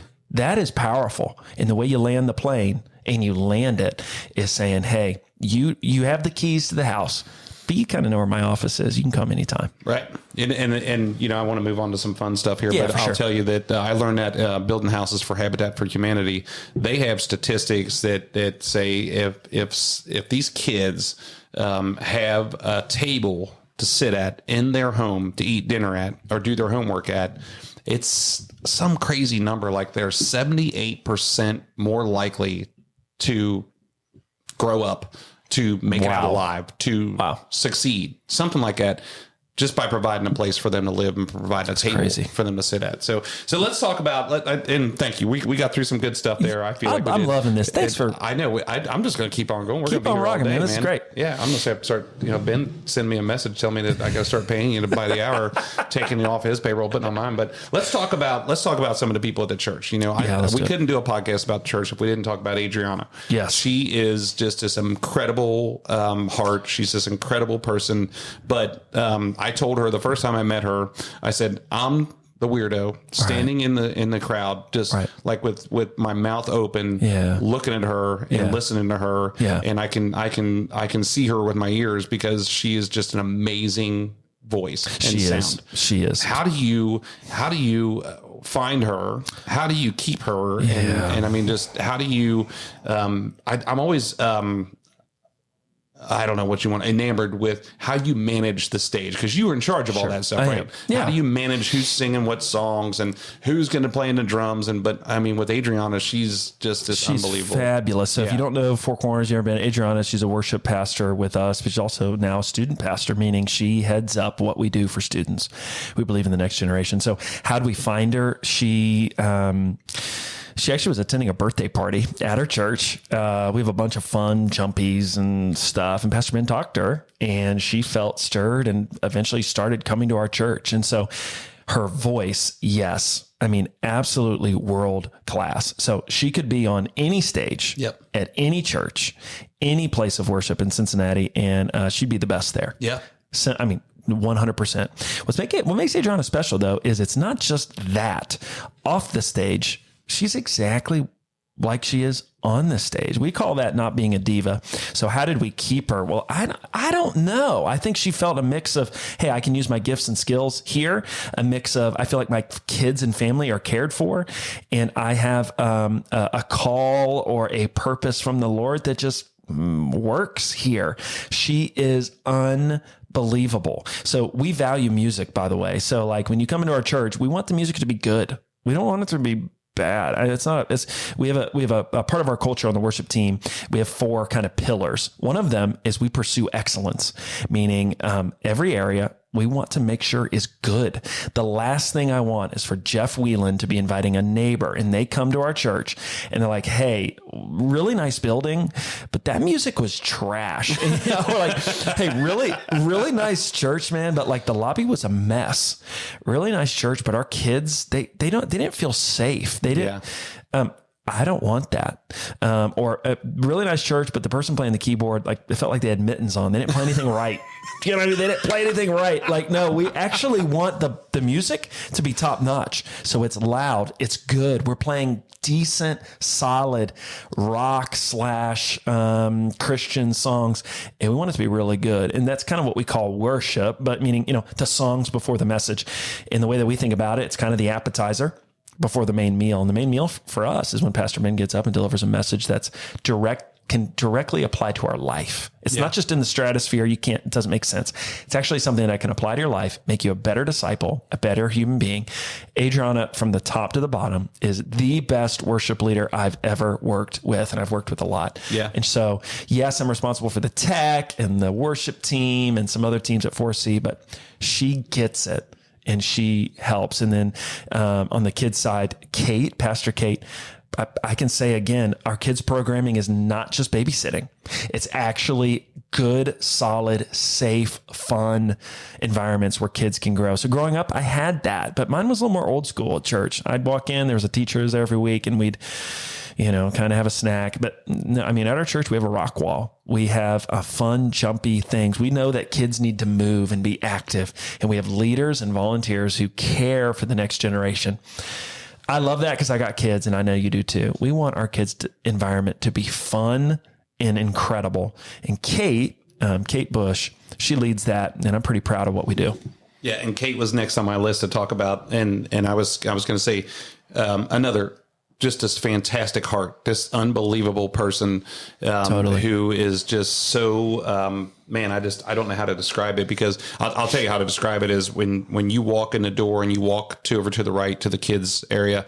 And I remember that's one of the first times when we walked back there and she'll come out from behind there and be like, it's not, you go back here and this is where you're going to go. And it's this, hey, oh my gosh, welcome. How are you? And hugging and talking to people. And she doesn't patronize them. It's just amazing the way she brings this stuff together. And then, that kids camp deal is just, I'm surprised somebody hasn't tried to recruit her yet. Away, for because she's just amazingly putting that stuff together. So those are two. Those, we talked about the 4 people that are amazing at the church. But I guess one of the questions I have again about the band is, man, I see different drummers up there. Yep. I see different singers up there. I see different keyboard people up there.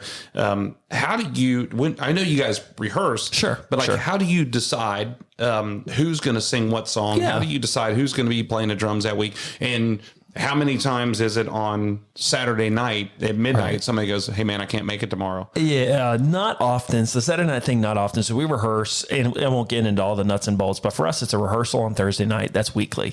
It's not a practice. A practice symbolizes you're just kind of coming and we're learning the stuff. Now, a rehearsal is you've listened to the music. You know exactly the parts. There's not a stand in front of you with the music on it that you memorize and know the stuff. And every single volunteer, they are not paid, yet they could get paid to do music anywhere. But they bought into the idea that we're going to do good music, good worship, and our church we want it to be a place where bands would come and say, hey, even if they're not Christian, I think I could learn something from them. So we have about 32 volunteers for tech and worship. That's a lot. So 32 different people who either serve in the tech environment or who serve on the band. And whether or not, working their schedules, everybody's busy, man. This is an add-on to people who have kids in life and work. So we don't want to have someone play every single week. I do, Adriana does, a few other people, but we sub in people and try to stay ahead of our calendars such that they can make a decision to serve and be there. And the requirement is, Thursday night, couple hours, and then they're there 7 a.m. on Sundays, getting ready for both services. They know and understand, and there's clarity, hopefully, not always, but clarity. Here's how you win. Here's how you succeed. You know the songs. You come in, you do it.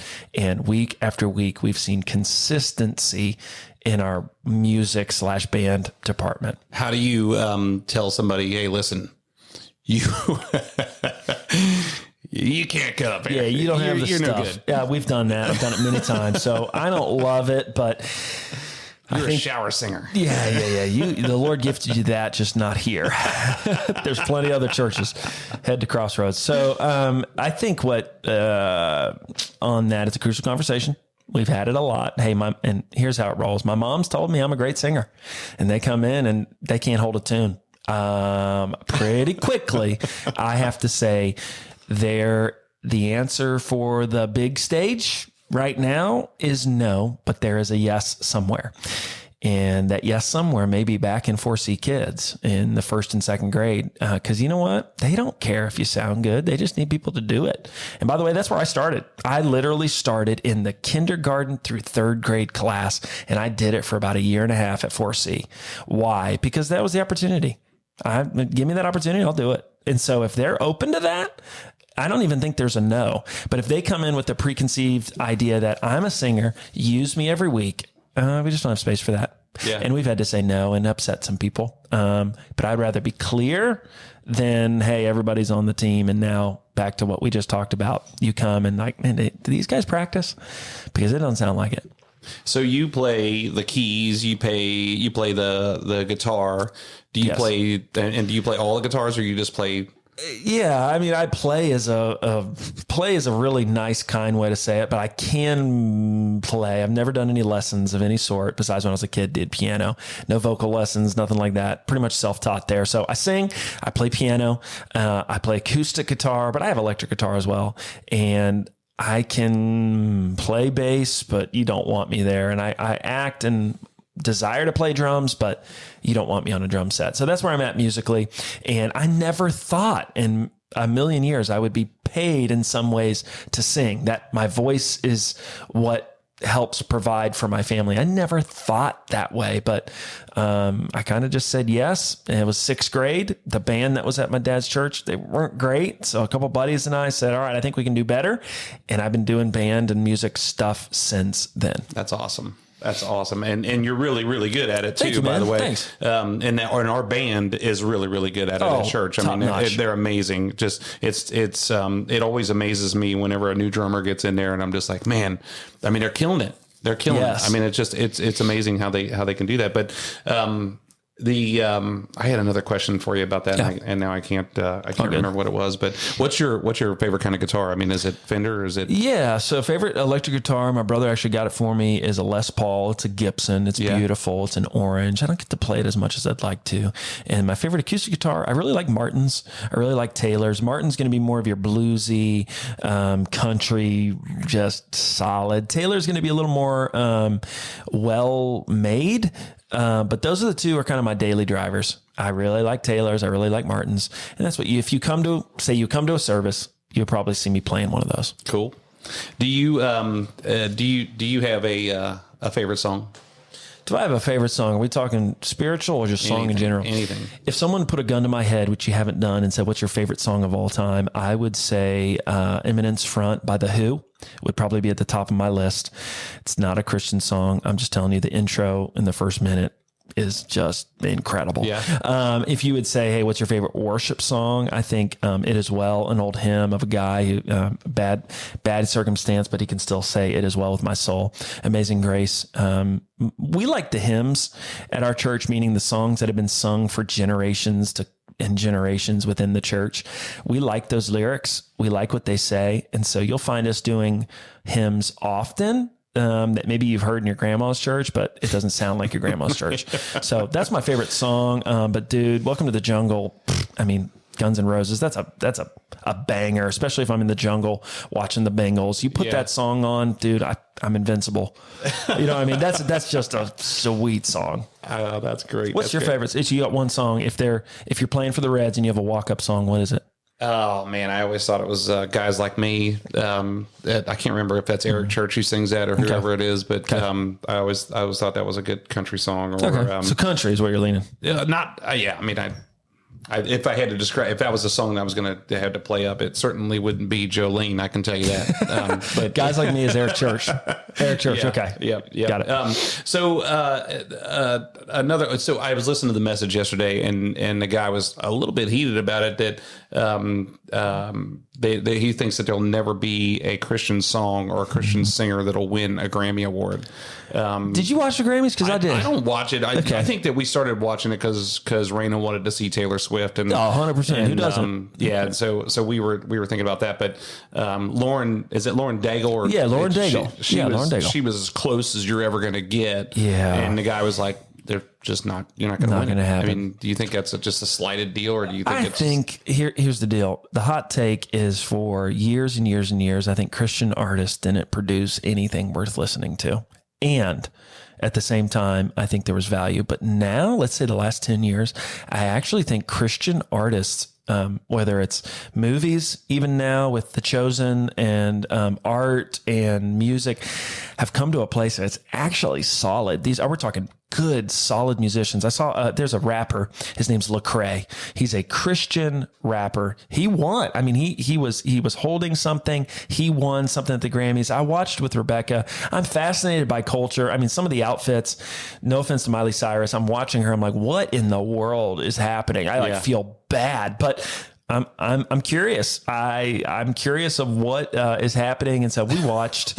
I saw Luke Combs did a song that was really, really cool. And so I'm watching, but will a Christian artist win it outright? I don't know. Probably not. Yeah.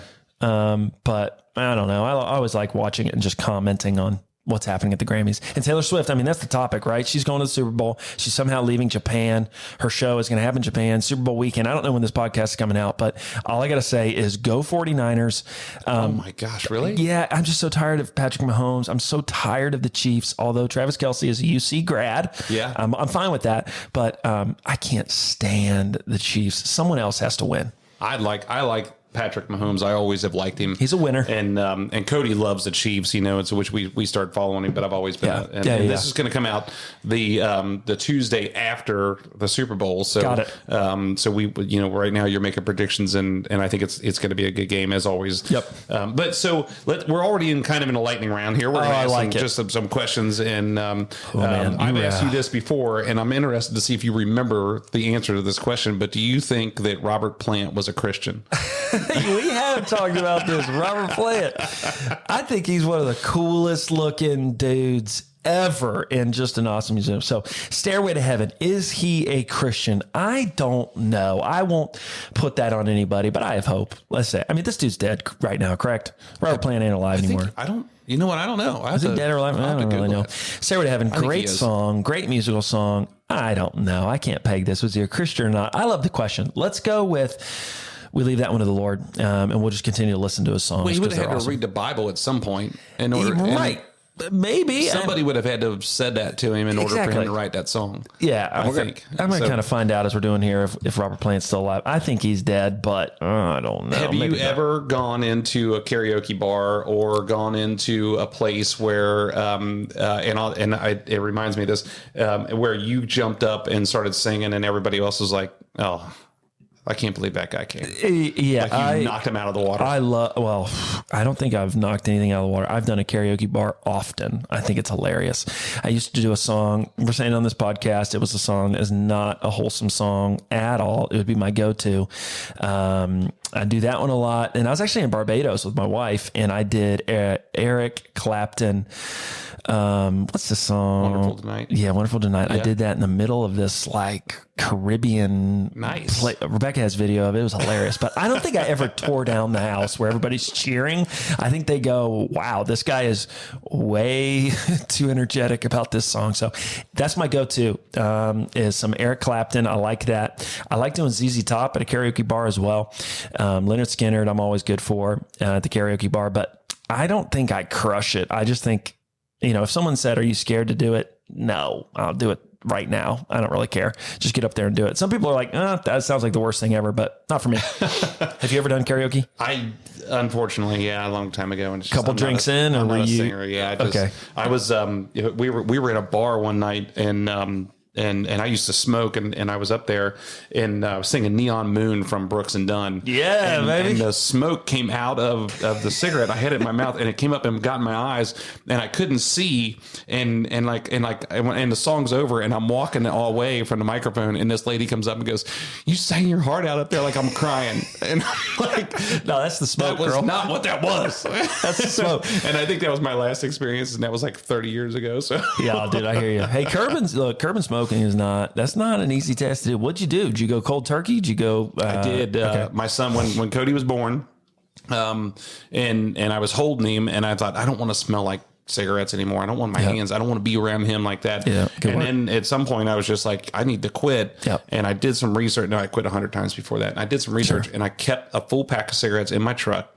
Wow. And I washed everything I had, threw all this different stuff away, and kept a bottle of water with me all the time. I'd shoot gum all the time, and just was like, this is what I'm going to do. Way to go, man. Yeah. And that was almost 12 and a half years ago. So good work. That's a horrible habit. It is. I mean, it's the most fun I've ever had, was drinking beer and smoking cigarettes. Not the most fun, but I mean, it was a lot of fun back then. And it's a horrible habit to try and get to, because you just don't understand what the repercussions are of it. Correct. I mean, everything that comes along with it is horrible. Yep. But it's got something over you. So who is the best UC basketball player of all time? You're hitting a passion point here for me. So this is fun. So growing up, Bob Huggins era, it's the only UC basketball that I know. So the best UC basketball player in my mind is Kenyon Martin. Yeah. So they're ranked number 1 in the country. They're heading into the tournament.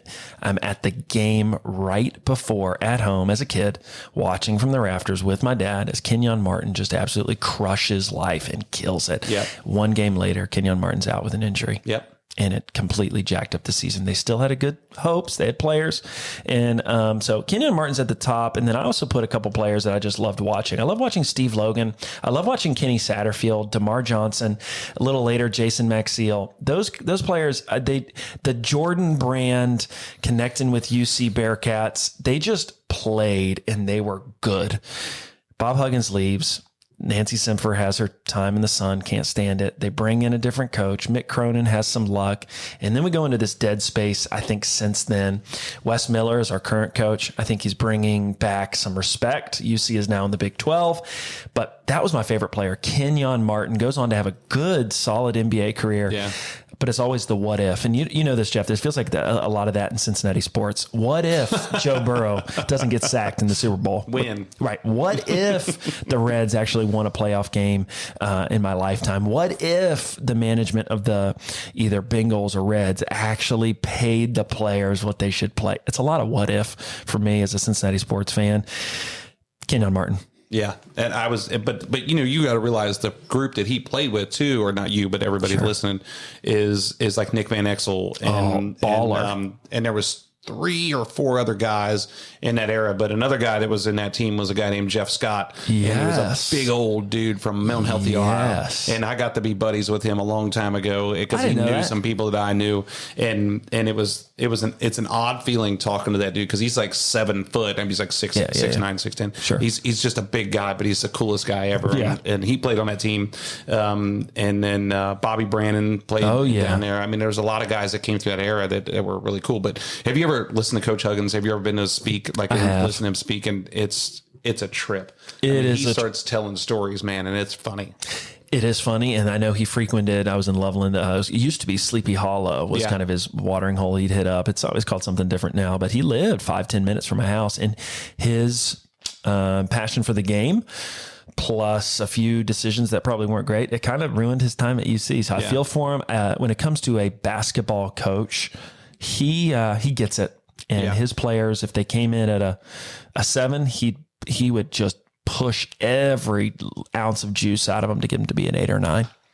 He's amazing. And so let me ask you this: if someone is if someone's ever being a jerk to you, and or to you or someone you know, what's your reaction? How do you handle that? Yeah, if someone's being a jerk, so scripture would say turn the other cheek, but that's just hard to do. If someone's being an outright jerk to my wife, to me, it is hard for me not to bow up and to isolate the situation and just give them a piece of my mind. Now, if they have a neck tattoo, they win. Let's get in the car and let's get out of here. No. Are you fighting or are you leaving? If anybody has a neck tattoo, I'm getting the heck out of Dodge. Yes, bro. To get a neck tattoo, it just, you got to have, or like a bar, like a thing around their arms. I'm out of there. Luckily, similar to you, I'm a taller dude. And so it doesn't happen all the time. But if someone's just being a jerk, I'm trying to get out of there. I'm a peacemaker. I'm trying to just get going. But if it is threatening or I feel like there's some danger going on, all right, come on behind me. Who's with me? Let's take this dude down. There you go. I feel like I've always wanted to tune somebody up here for most of my life. And now I'm getting older and I'm like, let's see how we can work this out. Right. Yeah. Let's work this thing out. Let's talk. Has anybody ever come to you and consulted you, said, hey, I'm you're my pastor and I'm thinking about building a house. What should I do? So no one has come to me and said I'm that directly. I have in many conversations, just what people talk about, houses come up. I mean, literally, I think people in my generation, the current market is tough. So we want to live in this area, but interest rates and this area, it's just, we can't afford it. So if we can't afford it, what do we do next? Well, let's just build. So yes. And so that has come up, but I've recommended Wheeling Builders to a few people, but it's like, I don't know. You just want to talk to the guy because truthfully, if it's your first house, it may not be the best place, but if you're a little more established and you're ready to make your forever home, this is where I'm sending them. But I think as a pastor, you just hear stuff about life, and I don't ever want the vibe to be, I have the answers to everything, but the housing market, real estate, is a passion of mine. I absolutely love talking about it. I love the neighborhoods in Cincinnati. I love following the market trends. I love houses. I love, even today in your office, there's different rooms as I've walked through that highlight the ways that you build things all the way down to the littlest details like doorknobs.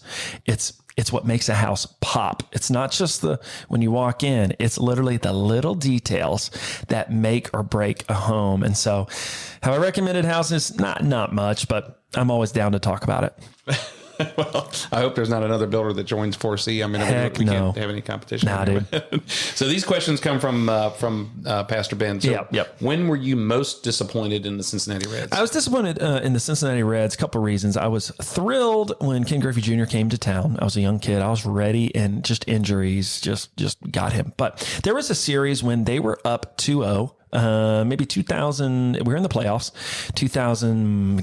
13, 14 versus the San Francisco Giants, I believe. And we were up 2-0 and we came home, or the Phillies. My memories. I think it was the Giants. It's Giants. They had that Cy Young kid. It was pitching that long-haired kid. Yes. And so in my memory, it was either them, the Giants, or the Phillies. And the Phillies kind of blanked us as well. We were up 2-0. We won the games there. They came here.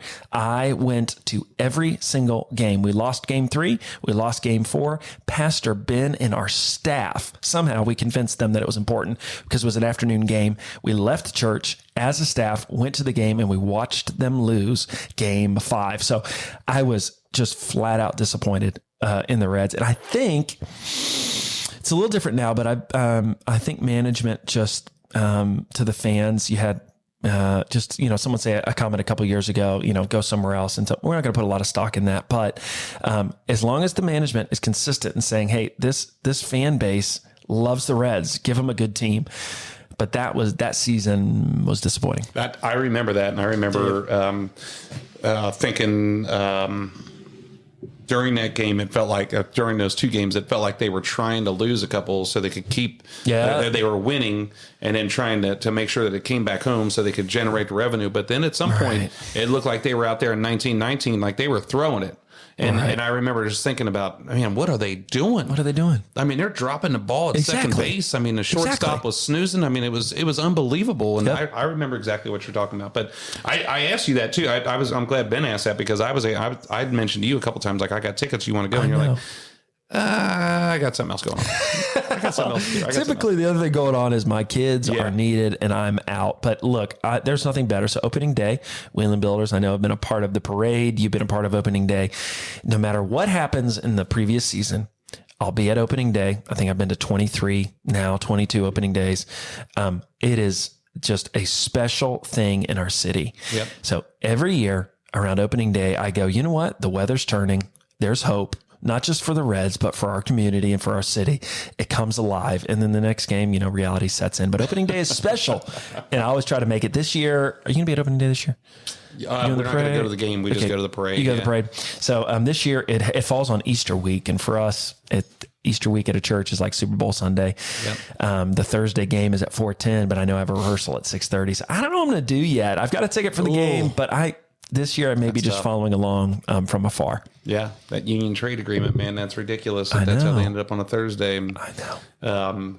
Yeah, I think for me personally, I've been a ton of opening days, and I think it's the worst time of the year to go to the ballpark because there's so many people there. Yep. I almost like it better when they suck, because you go down there, you're by yourself. You're by yourself. You don't have all these people that are driving you nuts. What's the hardest thing about being a father? Hardest thing about being a father? Oh, man. What a good question. I want it to be honest. And I want to be transparent. I think the hardest thing about being a father is nobody gave me I had a good example, but nobody gave me the guidebook that says when you're running on an hour and a half of sleep and you still got to just get up and love your wife and do the thing. What's your attitude? So the hardest part is each night, at least when they're young. I've got 4 kids that are young. Each night is a toss of the coin. Are they going to sleep? Are they going to be fine? Am I going to get rest? And you still have to wake up and crank and go to work and with a little bit of sleep. So the hardest part with a father is just, I don't know. I don't have all the answers. And then when I do, Jeff, they change. When I know how to parent my 5-year-old, they turn 6. When I know how to do babies and diapers, they start wearing underwear and they start growing up. They're now potty trained, but now they're speaking disrespectful back to me and they don't do dinner time. I don't know. I don't know. It's an honor to be a parent and a father, but it's hard. So it's a challenge. I don't know the answers, but the hardest part there is just the schedule. Nothing is guaranteed. Yeah, I would agree with you. I think you're probably doing a heck of a lot better of a job than you think you are. Thanks. And I think that's probably the tough part. And I think the other thing about being a parent is now realizing what our parents went through. And no matter what experience you had when you were a kid, when you're a kid, you don't know if they're doing a good job or a bad job. You probably think they're doing a bad job more than you think they're doing a good job. And then when you get older, you start looking back on it and you're like, man, now I know what they were going through. What would you say? So the lightning round, you've been asking me questions. I got a couple lightning rounds for you. So what is the one thing that people don't know about being a CEO and being a CEO of a Wheeling Builder? So what's the hard? So if you're working and you're listening right now and you're working for a boss, you understand that. But there's only a limited percentage of people who are the guy living and breathing the job. What's the hardest part that you wish people maybe knew, or the hardest part about just being the boss? Yeah, I don't know if people need to know or not, but I think I always, buddy of mine that owns our garage door company, AE Door, he and I always say that we there should be a doctor that just specifically deals with people who are CEOs and presidents of companies, because we have a whole list of stuff that's wrong with us only due to the stress and the issues that you have going on in your daily basis. So there's so much stress but really, you talk to everybody in this office, they're all stressed out about something, and whether it's work or not. It's tough. And I hate the term lonely at the top, because I'm not at the top. I am running a company. I'm not at the top by any means, but it can get lonely because there's only certain people that you can rely on, and there's and there's only certain people that you can. What I mean is going to them and talking to them, getting good feedback, and making decisions. And the other toughest part I got is, man, I'm a redneck dude. I mean, I'm just a builder that, I grew up in a small town. I live in a small town. I kind of say whatever I want a lot of times, and it's not hooded, and a lot of people don't like that. Is from what I've found. And I have to build a culture around here. I have to make sure that I'm being nice to people. I'm encouraging people. I'm disciplining the people. I'm creating all these different things to make them want to be here and want to do a better job. And most of my life has been like, hey, either you do it or you're out. And you do it or you're out. And this is the expectation I have, or you're out. And so you have to change all of that stuff. So that, and balancing your cash flow, and balancing the money. And most people think that if I sell a house for $2 million, I'm driving around with $1,999,000 of it in the trunk of my car. It just doesn't work like that. So you got to make sure that that's all balancing and moving, and the risk of things that, when things are going right, that's everybody's basking in the glory. But when things go bad, it gets really, really lonely, and you're the one that's got to figure out the answers. So things like that, it's really tough. I'm tracking with you. Yeah. I'm tracking with you.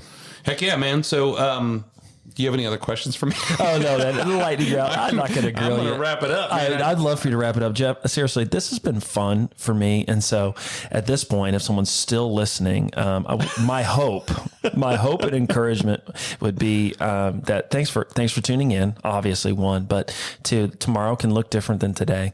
And your tomorrow and your past doesn't define what your future can look like. That's, I think, the most powerful thing about being a human being is we can adapt, we can change, and the way we grow up, the way we've been, doesn't mean it's what our future looks like. And so just be encouraged that if you're looking for help, there's places, there's churches, there's people, there's counselors who can actually help. And Jeff, this has been fun. Thank you. I'm for sure when this comes out, I'm sending to my mom and my dad, a few other people. So I know they're listening, but thank you. Thanks for having me. Thanks for seeing me as a person that would be worth interviewing. I love your podcast. I love being able to spend time with you, and it's been an honor to hang out. Man, it's the honor's mine. I mean, you're a person that's literally changed my life completely. You've been a huge inspiration to me, and you're one of my heroes. Just to see you in action, to see the way you've helped me, and that's how you get here on this podcast, is because I admire you. And so thank you again for being here. Thanks for taking time out of your busy day to be here, and thanks for all you do for everybody. Yes, sir. Man, it's Will, what's your last name? LoVelette. LoVelette. Yes, sir. LoVelette. Will LoVelette here on the WB Download.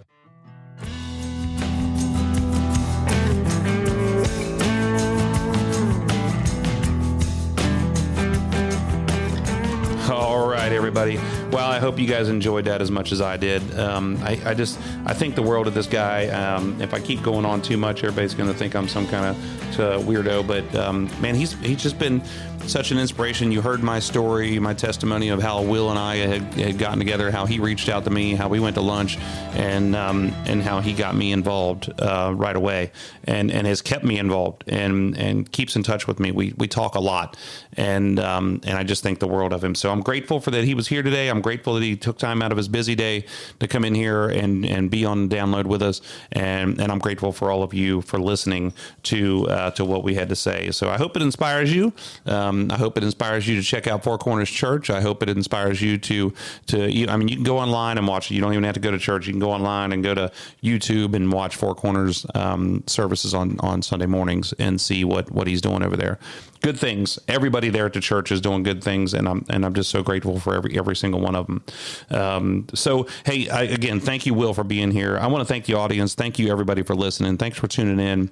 It's super important to us. Don't forget to share our episodes, share our Download with your friends, share it on your social media, and don't forget to like it and make it a favorite for your podcast on your podcast services. This is a reminder that we are coming out on the second and fourth Tuesday of every month, and so tune in. Our next next guest is, I'd like to talk about him. I don't have him nailed down yet.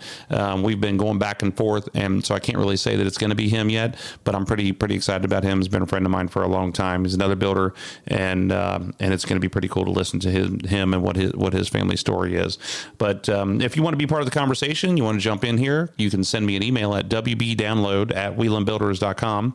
That's wbdownload@wielandbuilders.com.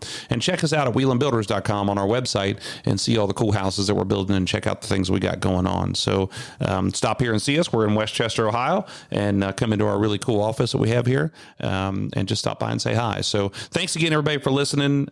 Can't thank you enough for always tuning in and making this thing great. So, hey, thanks again, Will, for being on the show. And I'm Jeff Whelan here on the WB Download.